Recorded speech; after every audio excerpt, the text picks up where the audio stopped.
आगमन वाराणसी हुआ है सर, प्रेस कॉन्फ्रेंस भी रखी गई है। तो वाराणसी हमारे लिए कोई नया नहीं है। इस सर में मैं तो बहुत आया और बीच बीच में आया हूँ, लेकिन ये देखिए जो गंगा जमनी तहजीब का शहर है, जो बता रहे थे हम, देखिए जो आप बता रहे हैं कि परिवर्तन जी, मैं तो अभी देख के आए हैं, कई सड़कों पर देख के आया हूँ।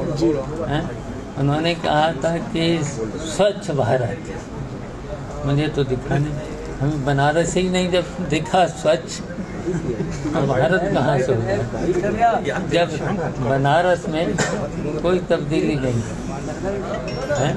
जो छोटी छोटी सड़कें हम कर गए थे, ज़्यादा ज़्यादा इन्होंने कोट कर दिया उस पर एक आदमी हैं। हमारे समय में हमने शुरुआत करी थी, तो वही है परिवर्तन, तो मुझे तो नहीं दिख रहा। जो ग्रामीण अंचल के लोग, इससे बहुत यहाँ का प्रसिद्ध है पूर्वांचल का, वो कार्यक्रम चल रहा है, कई दिनों से चल रहा है। आज हम उसी में आए हैं, उसी में आगे जाएंगे। और देखिए ये बनारस में यहाँ पर जो संगीत और तहजीब का शहर है, और यहाँ बहुत से विद्वान भी हुए। यहाँ की जो धुन है पूरे विश्व में जानी जाती है। तो इस शहर में जो भोजपुरी भाषा में जो यहाँ पर गरहा लोकगीत होता है, तो वो भी बहुत ऐतिहासिक है।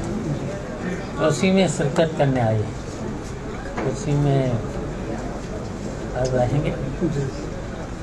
आपने तहजीब की बात की है और उत्तर प्रदेश की बात कर लें तो मौजूदा समय में नेताजी क्या लगता है आपको कि क्या वो तहजीब और वो संस्कृति, उसकी बातें जो हो रही है, वो जिस तालिबान करके काफ़ी मुद्दे बना रही थी बीजेपी, और उसके साथ साथ जब यहाँ पे एंट्री होती है वहाँ के विदेश मंत्री की, उसके साथ साथ महिला पत्रकारों को एंट्री की दी गई, क्या कहेंगे? एक फोटो भी वायरल हो रही है। तो भारतीय जनता पार्टी से उम्मीद क्या है? उम्मीद क्या है? अगर हम लोगों की अगर फोटो, हम लोगों की बात अगर कह दोगे तो आपको भी नहीं घुसने दिया जाएगा। तो सवेरे से शाम तक आप देख ही रहे होंगे हैं। और देश प्रदेश में और कोई कम बात ही नहीं, विकास के लिए। और विकास कहाँ दिख रहा? जब बनारस में मुझे नहीं दिख रहा है, तो पूरे उत्तर प्रदेश में कहीं पर भी नहीं। कुछ ही महीने बाद और जी बिहार में भी चुनाव है, इंडिया गठबंधन एनडीए एक तरफ है, क्या लगता है बिहार में क्या होने वाला है? बिहार की जनता क्या सोच रही है? देखिए बिहार में अब बेईमानी की तो पोल खुल गई, वोट चोरी की, और बिहार में तेजस्वी की सरकार बनेगी, इंडिया गठबंधन की सरकार बनेगी, और भारतीय जनता पार्टी हटेगी। यहीं से शुरुआत हो जाएगी, बंगाल में हटेगी, फिर जहाँ जहाँ चुनाव होंगे भारतीय जनता पार्टी हटेगी। उसके बाद उत्तर प्रदेश का नंबर आएगा। उत्तर प्रदेश से भी हम सब लोग, समाजवादी पार्टी के लोग और पीटीआई के लोग, जितने भी दलित पीड़ित किसान से लेकर के, अब आज ही देख लो किसानों को क्या उनकी फसल का मूल्य मिल रहा है, धान की मिल रहा है, गन्ने का मिल रहा है, आलू को मिल रहा है। कहीं पर भी किसानों को उनकी फसल की कीमत नहीं मिल रही, खादें नहीं दे पा रहे। खाद अब बुवाई का वक्त है, इसमें डीएपी खाद नहीं मिल रही है, यूरिया भी नहीं मिल रही है। 2 बोरी से कम चल जाएगा किसानों का, 4 बोरी से कम चल जाएगा। आई लव मोहम्मद से शुरू हुआ poster war, I love bulldozer, फिर आई लव अखिलेश, फिर आई लव राहुल तक पहुंचा है। तो यही देखे जाओ भारतीय जनता पार्टी 27 में भारतीय जनता पार्टी के यही देखे जाओ, और देना कुछ नहीं। जनता परेशान है। देखना 2027 के चुनाव में जनता भारतीय जनता पार्टी को हटा दी। कलकत्ता में लगातार देखिए, इसमें देख रहे हैं जो शासन है, शासन प्रशासन वो ठीक से काम नहीं कर रहा है। और देखिए, जो भी तहजीब थी, जो भी यहाँ पर आपस में भाईचारा मिलजुल करके, वो नहीं दिख रहा है। और जिस तरीके से इनको जो अलग किया जा रहा है, लड़ाया जा रहा है, तो ये देश और प्रदेश के लिए ठीक नहीं है। इसके आगे चल के अच्छे लक्षण नहीं हों। बीते दिनों मायावती का एक जनसभा था लखनऊ में, आपने भी देखा होगा। उन्होंने समाजवादी पार्टी पर सबसे ज़्यादा हमलावर रही। कैसे देखते हैं आप उनके जनसभा को और उनकी पार्टी को?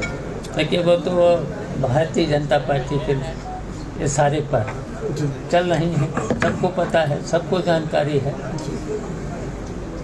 तो वहीं से मैनेज होकर के सब बातें करते हैं। पीडीए को लेकर के उन्होंने कहा है कि आप लोग पीडीए की बात कर रहे हैं, जब सरकार में थे तब आप लोगों की पीडीए की याद नहीं आई। इस तरीके का भी उन्होंने बयान दिया है।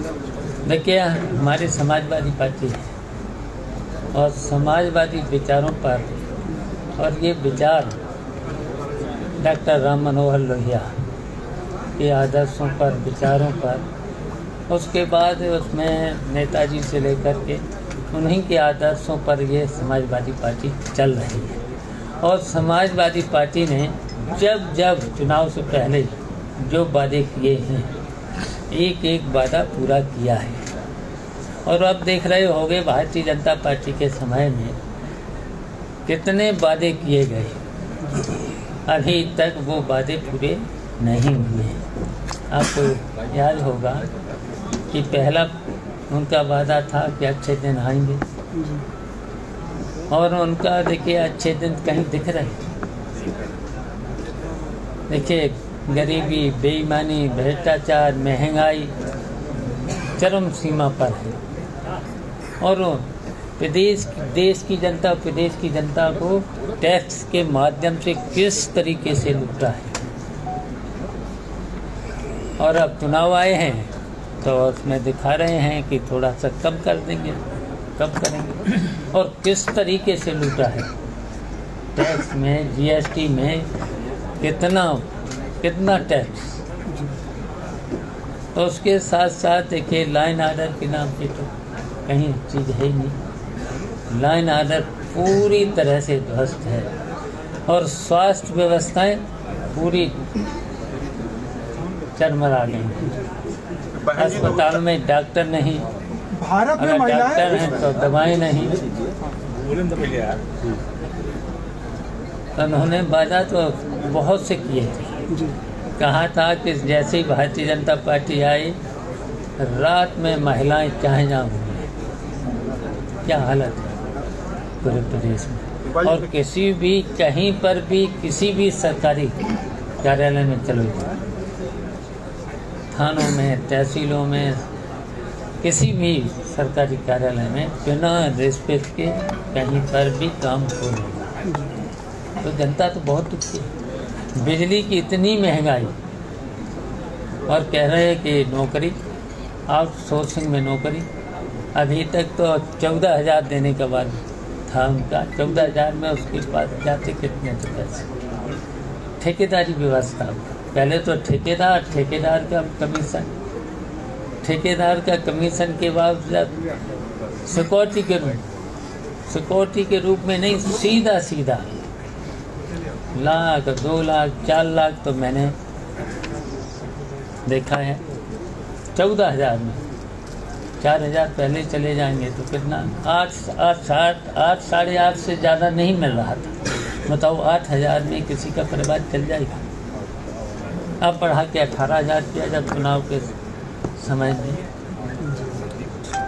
बिजली, स्मार्ट मीटर कैसे भागते हैं, बिल कितना आता है एक परिवार पर। और आउटसोर्स में नौकरी में 8.5 आप बता रहे, आप जब कल बढ़ा दिए तो दलित और पिछड़ों वोट बैंक की बात इस समय चल रही है, लेकिन अब जो है ये बीजेपी कह रही है कि हमारे साथ है, और जो मायावती हैं वो भी अब मैदान में आ गई हैं, नए कलेवर में दिख रही हैं। क्या लगता है? देखिए, ये भारतीय जनता पार्टी के लोग, ये सब लोग घबराए हुए हैं। पीटीए और पीटीए के साथ साथ समाजवादी, इसमें तो किसान, दलित, मजदूर जो उपेक्षित हैं, अभी तक जो उपेक्षित हैं सब लोग हैं, तो इसीलिए तो घबराए हुए हैं। 2024 में बहुत ही अच्छा प्रदर्शन रहा समाजवादी पार्टी का, और अभी से ही 27 को लेकर तैयारियों की बात कही है। आपने स्पष्ट किया है कि कांग्रेस के साथ आप लोग जाएंगे, कांग्रेस ने भी कहा है, लेकिन आप एक मार्गदर्शक के तौर पर भी हैं, बड़े उस पर हैं। क्या कहेंगे आप, क्या मानते हैं कि समाजवादी पार्टी को 403 में से कितनी पर भूमिका होनी चाहिए, तैयारी कितनी पर होनी? देखिए, अभी तो समय आएगा, हमारा सेंट्रल पार्लियामेंट बोर्ड भी है, सबसे विचार विमर्श करके राष्ट्रीय अध्यक्ष फैसला ले लेंगे, उसकी चिंता मत करो। हाँ, फैसला आजम खान साहब के आने के बाद से क्या लगता है कि सपा को मजबूती मिलेगी? देखिए, वैसे तो देखिए, आजम खान साहब तो संस्थापक रहे समाजवादी पार्टी के और सीनियर लीडर हैं, तो जब सीनियर लीडर हैं आजम खान साहब से तो मजबूती मिलेगी, पूरी मजबूती और ज़्यादा मिलेगी। उनकी सुरक्षा भी बहाल कर दी गई है, वायु सेना की सुरक्षा जो तो सुरक्षा रहना चाहिए, उनको रहना चाहिए। सीनियर लीडर है, सबसे अभी तक देखिए 10 बार के विधायक, 2 बार के सांसद, परिवार में उनकी पत्नी भी विधायक रही, बेटा भी विधायक, तो उनको तो सुरक्षा की ज़रूरत है, तो सुरक्षा मिल गई तो कौन सी बड़ी बात। वाराणसी में आप आए हैं, कहा गया है कि 10 साल में, 7-8 साल में शहर ये बहुत बदल गया, इसका कायाकल्प हो गया, कि स्मार्ट सिटी के तौर पर देखा जा रहा है। आप भी सड़कों से आए होंगे, क्या आपको भी बदलाव समझ में आया यहाँ वाराणसी में? लेकिन मैंने तो देखा कि उन्होंने जो वादा किया था, जापान में कौन सा शहर है, सर, तालिबान को लेकर क्या कहेंगे? जो है जिस तरीके से महिला पत्रकारों को जो एंट्री नहीं हुई, तालिबानों को